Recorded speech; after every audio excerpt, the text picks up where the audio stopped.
If you spend enough time on the self-improvement or business side of YouTube, eventually you're going to come across the advice that you need to read more. And I think this is overall a good piece of advice, but I want to put in my 2 cents as to how to make this advice more effective for you. I want to narrow down 3 different things you can do to start reading more, coming from somebody who went from reading 0 books a year to somebody who's read over 30 books in the last year. Tip number 1, start small. And by starting small, I mean you want to pick books that are about 150 pages or less. And the reason I say 150 pages or less is because if you go on a roll, a book that's about 150 pages will take you about an hour or 2 hours to read, but you'll be able to consume the entire thing all in one go. And it's something that you'll be able to build momentum on top of. Because if you see that you're able to read an entire book from front to back in about 1 hour, 2 hours, you'll be more likely to pick up another book of similar size. And eventually, once you start reading enough small books, you'll be able to pick up and start reading books that are a little bit longer in length. Tip number 2, pick books that are interesting to you. One of the toughest things to do when trying to build a reading habit is try to read through a book that you don't find interesting at all. And a thing that I had to unlearn when relearning how to read is that I can say, no, I don't have to finish this book and put it back in the bookshelf or return it or do whatever I gotta do, because there's no need for you to read an entire book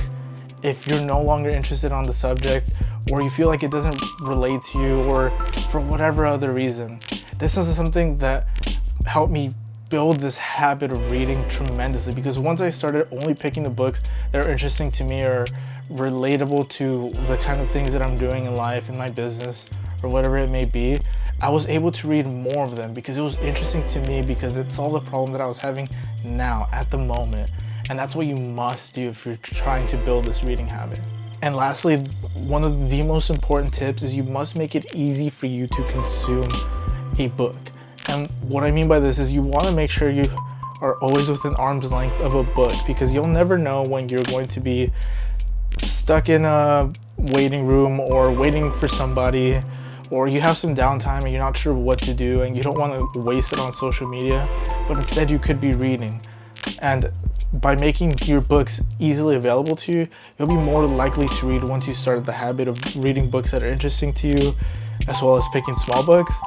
So what you want to do is you want to make sure that you have multiple ways of consuming your book. And that can look like an audiobook, that can look like having a Kindle e-reader, that can look like having the Kindle app on your phone, that could look like having an actual physical copy of the book in your backpack. Whatever it is, you want to make sure you're always within arm's length of this book, because if there's ever any downtime and you want to break the habit of being on social media and wasting your time, then you want to pick up your book instead. And it may not be as enjoyable at first, but once you start